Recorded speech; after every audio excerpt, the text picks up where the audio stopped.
أعوذ بالله من الشيطان الرجيم بسم الله الرحمن الرحيم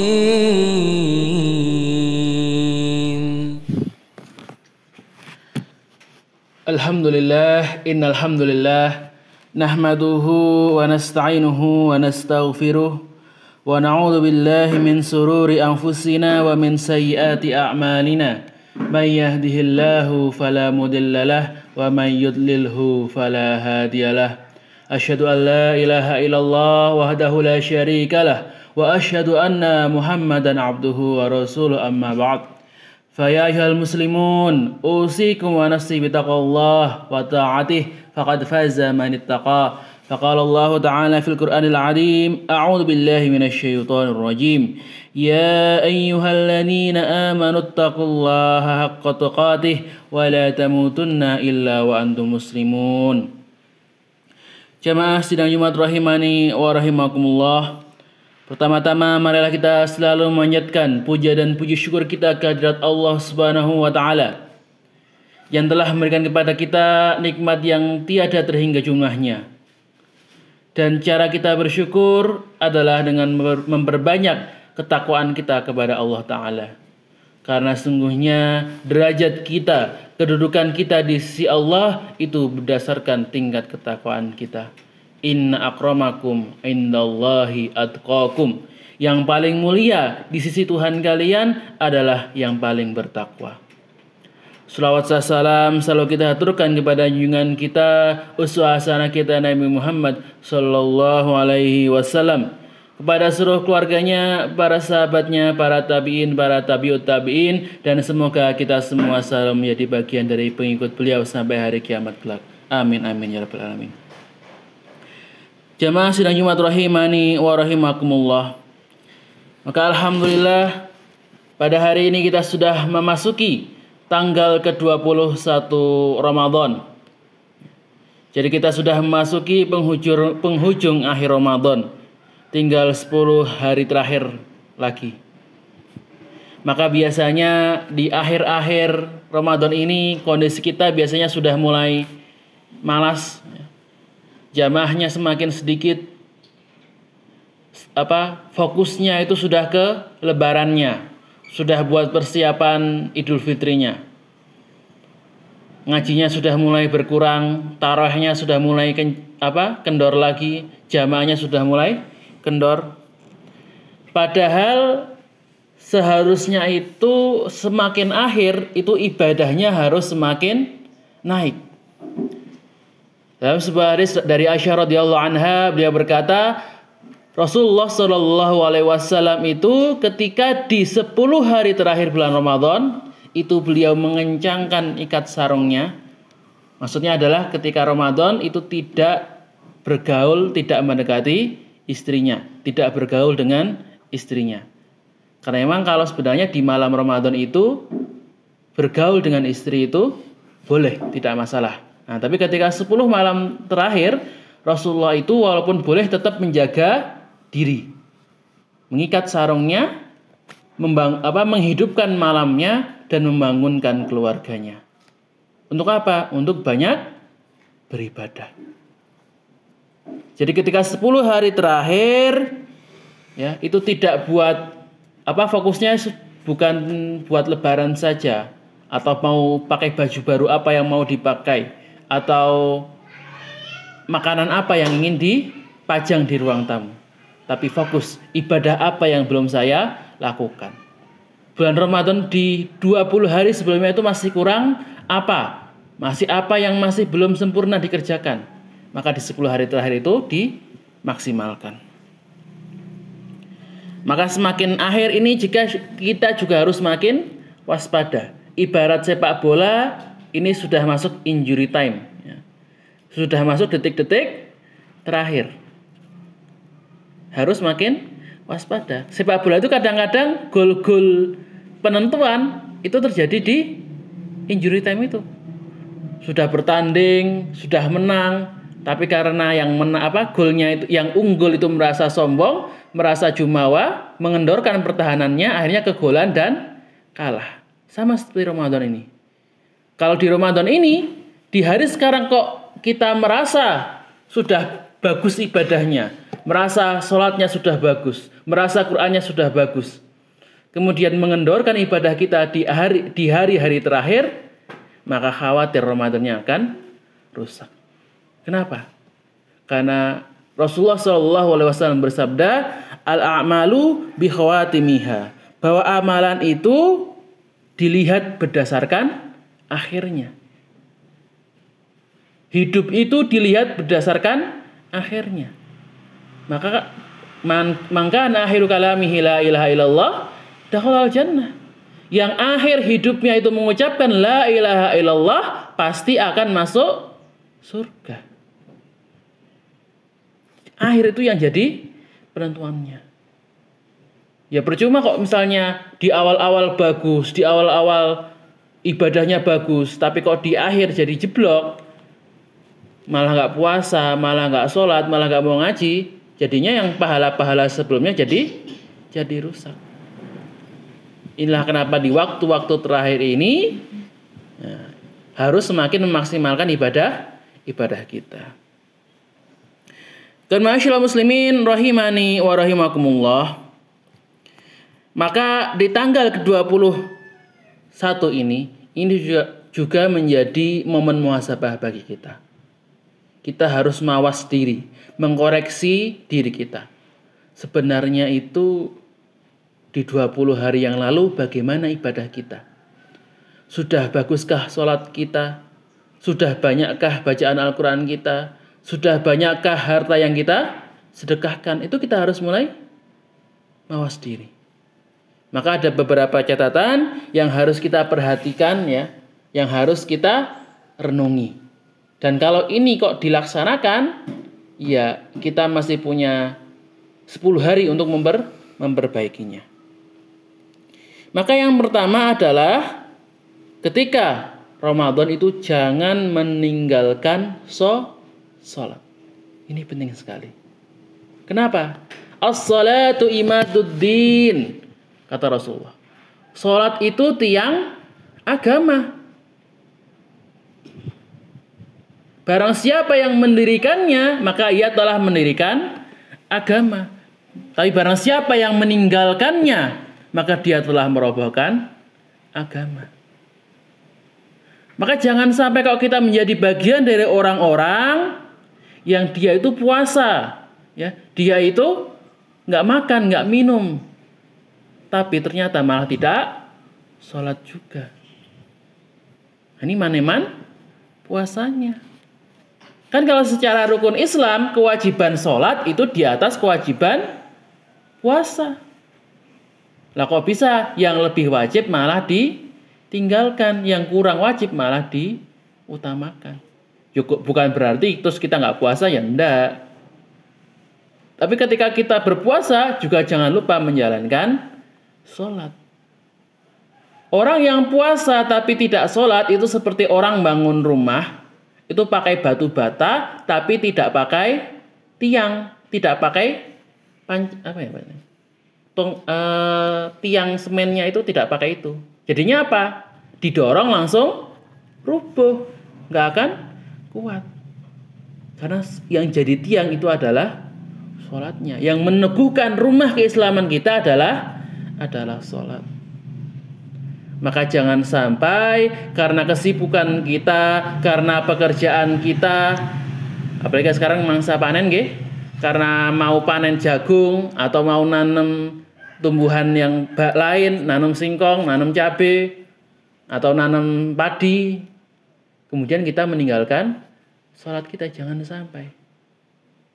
Apalah arti dunia kalau kita tidak kehilangan akhirat kita. Jangan sampai kita seperti orang-orang yang Allah katakan, ulaikal ladzina ishtaraul hayatad dunya bil akhirah. Mereka adalah orang-orang yang membeli kehidupan dunia dengan kehidupan akhirat. Mereka adalah orang-orang yang rugi. Kenapa?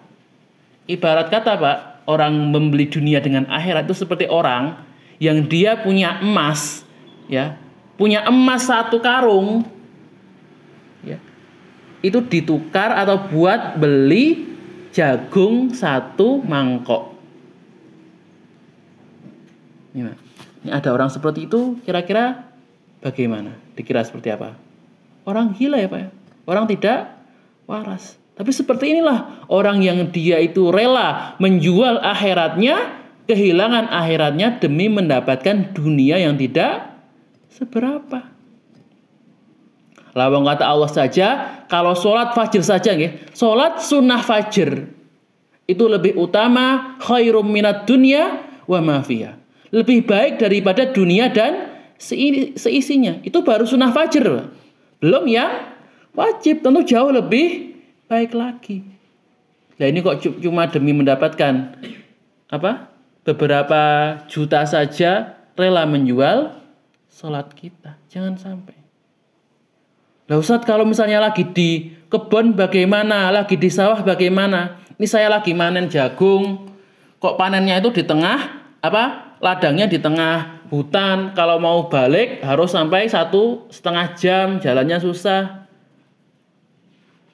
Ya kalau gitu silahkan sholatnya di sawah. Sediakan air 1 botol buat wudhu.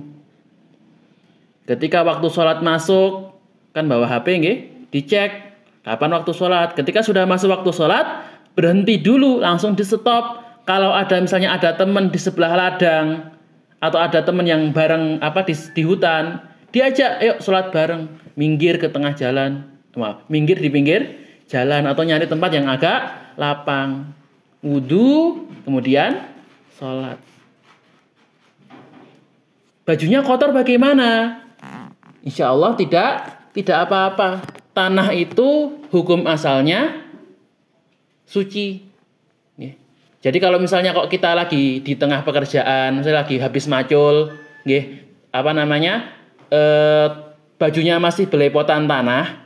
Selama tanah bukan pupuk. Kalau pupuk kan kita jelas tahu itu kotoran. Tapi kalau misalnya lagi macul di sawah, kan taunya itu adalah tanah saja, ya. Atau lagi nyari kayu di hutan, ya, terus ada gupak tanah atau debu-debu seperti itu masih boleh untuk sholat.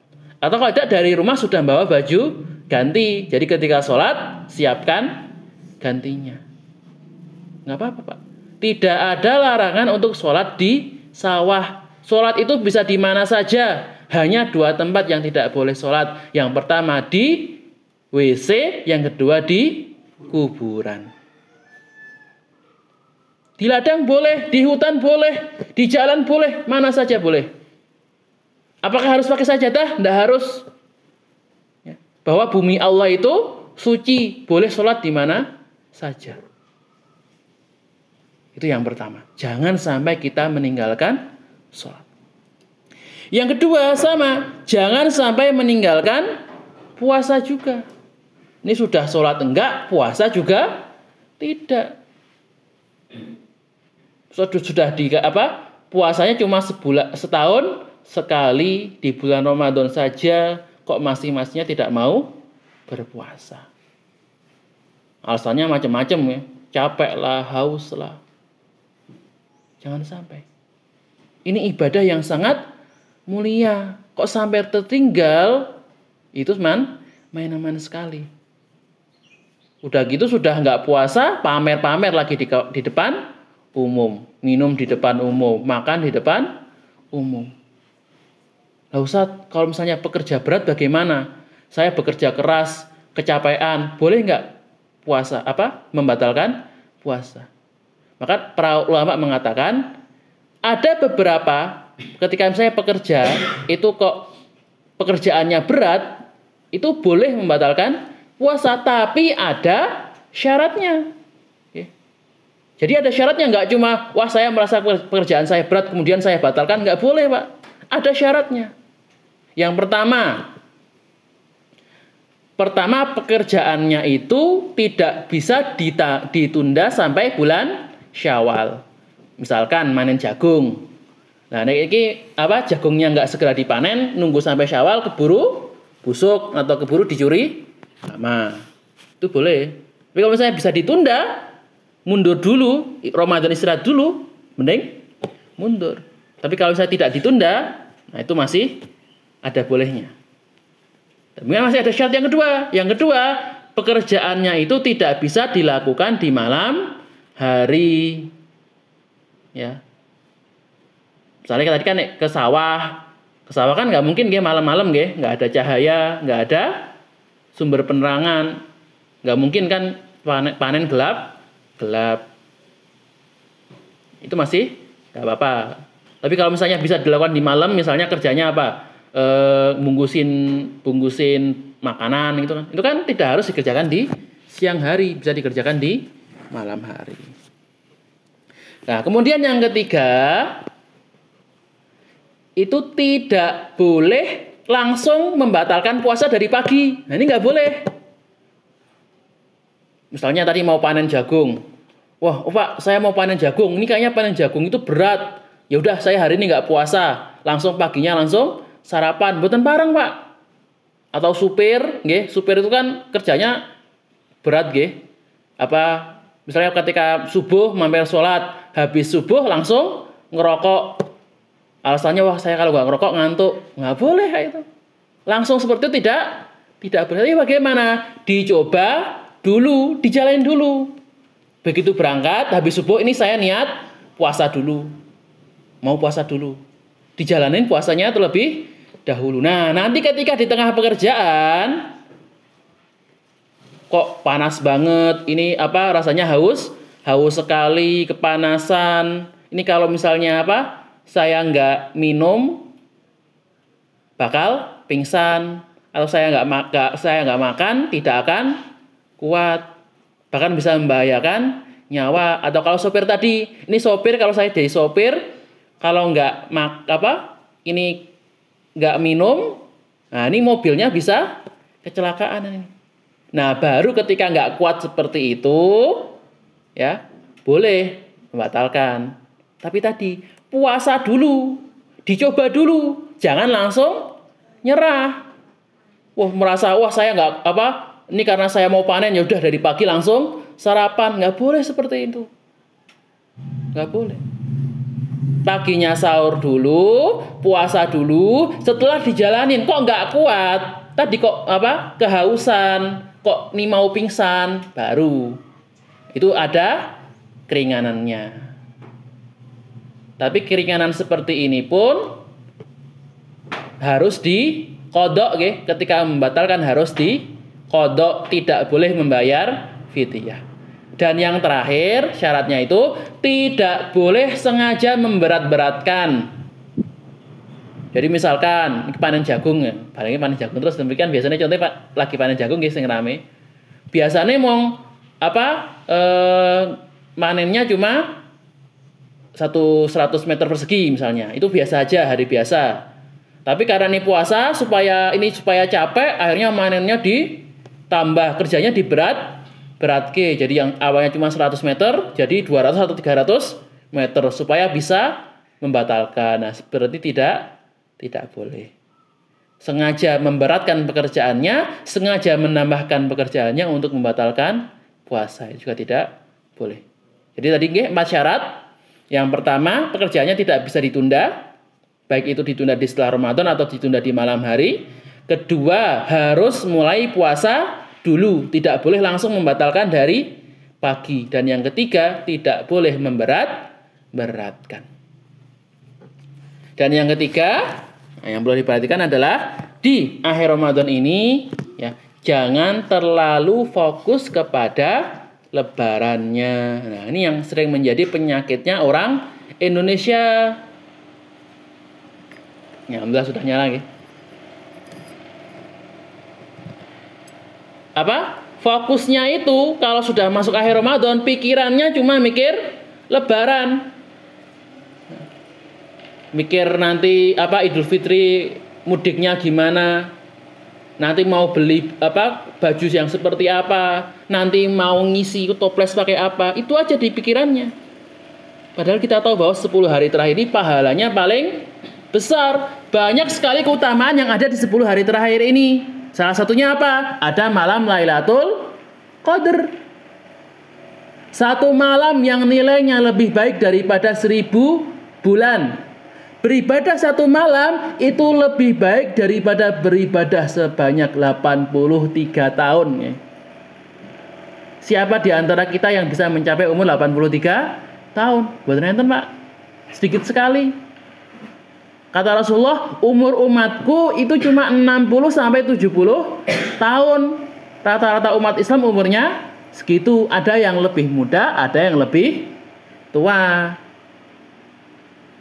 Tapi ya ketika kita bisa mendapatkan malam Lailatul Qadar itu, nilainya, pahalanya lebih banyak, lebih besar dibandingkan kita beribadah sebanyak 83 tahun.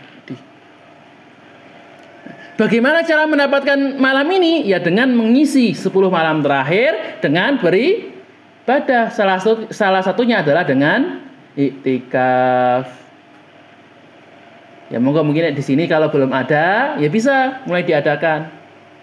Tidak harus setiap malam, tidak harus full dari pagi sampai malam. Minimal itu ya dari maghrib sampai syuruk.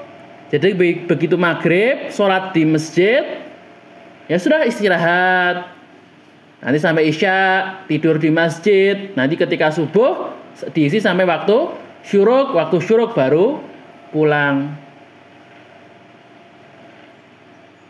Kalau nggak bisa 10 hari ya paling nggak berapa hari, 5 hari, 6 hari. Supaya apa tadi? Supaya jangan sampai terlewatkan malam Lailatul Qadar. Insya Allah kalau kita 10 hari terakhir itu di masjid terus, ibadah terus, baca Quran terus di masjid, pasti akan dapat malam Lailatul Qadar. Tapi kalau kok malam malah di rumah, malah di pasar, malah belanja, ya jangan salahkan kalau kehilangan malam tersebut. Kata Rasulullah, barang siapa yang tidak mendapatkan malam Lailatul Qadar, yang kehilangan malam Lailatul Qadar, itu seperti kehilangan kebaikan Ramadan. Maniman Ramadan nih Pak. Ramadannya maniman sekali. Seperti seakan-akan tidak ada Ramadan. Karena puncak Ramadan, pahala paling besar Ramadan itu di Lailatul Qadarnya. Kalau kok kelewatan, rugi sekali kita. Rugi sekali. Nah Ustaz, lah bagaimana nanti bukanya? Sangu. Ini biasanya kalau misalnya sudah sudah rutin, itu biasanya ada panitianya. Nanti ibu-ibu nanti biasanya yang masakkan. Nanti sudah buat buka, buat sahur, sudah ada yang menyiapkan. Nah, kalau misalnya baru sendiri, ya bisa bawa kotak dari rumah. Oh, ini buat bukanya, ini buat snack malamnya, ini buat sahur. Jadi sudah bawa bekal. Loh, maksud bawa bekal Pak, kados anak kecil mawon kayak anak sekolahnya putra apa? Demi meraih pahala, demi meraih keutamaan malam Lailatul Qadar. Jamaah Jumat rahimani wa rahimakumullah. Ya, mungkin cukup sekian yang bisa saya sampaikan pada khutbah hari ini. Maka akhir kata, marilah di 10 hari yang terakhir di bulan Ramadan ini kita manfaatkan dengan maksimal, kita gunakan sebaik-baiknya sehingga ketika kita keluar dari bulan Ramadan, kita benar-benar mendapatkan predikat takwa. Dan semoga di 10 malam terakhir ini kita bisa mendapatkan keutamaan dari malam Lailatul Qadar, malam yang nilainya lebih baik daripada 1000 bulan. Amin amin ya rabbal alamin. Aqulu qouli hadza barakallahu li wa lakum fil Qur'anil azim wa nafa'ani wa iyyakum minal ayati wa dzikril hakim wa taqabbal minni tilawatahu innahu huwal ghafurur rahim.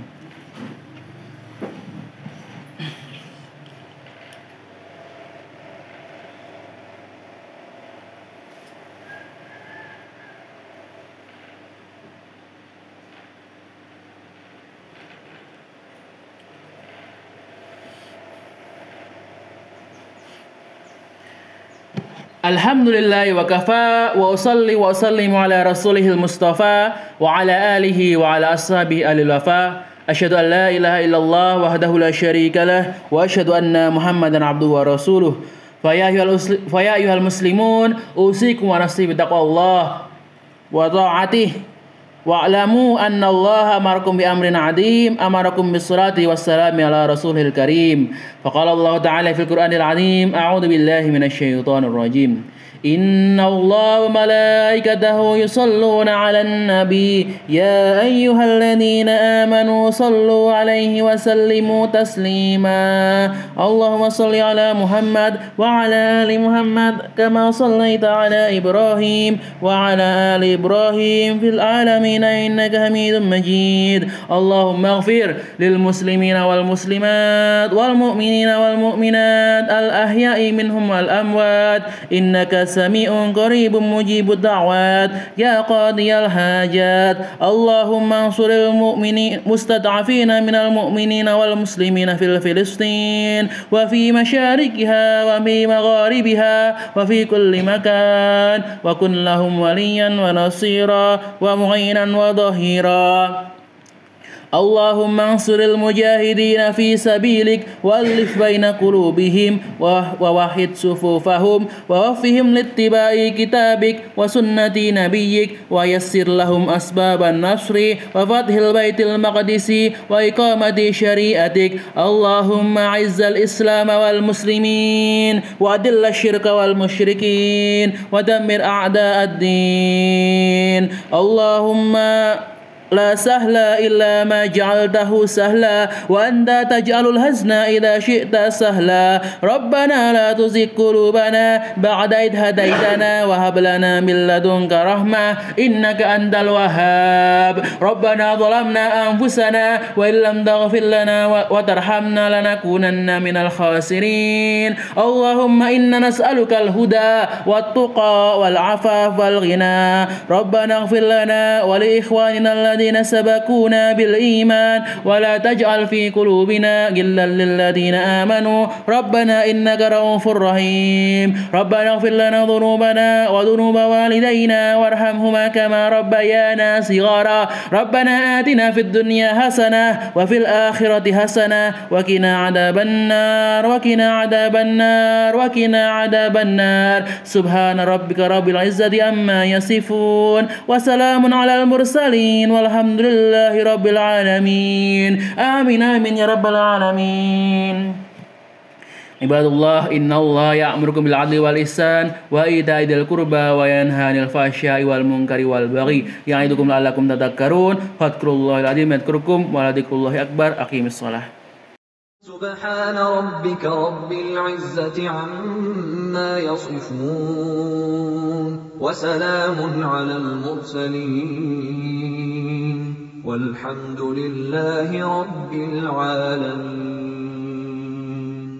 صدق الله العظيم.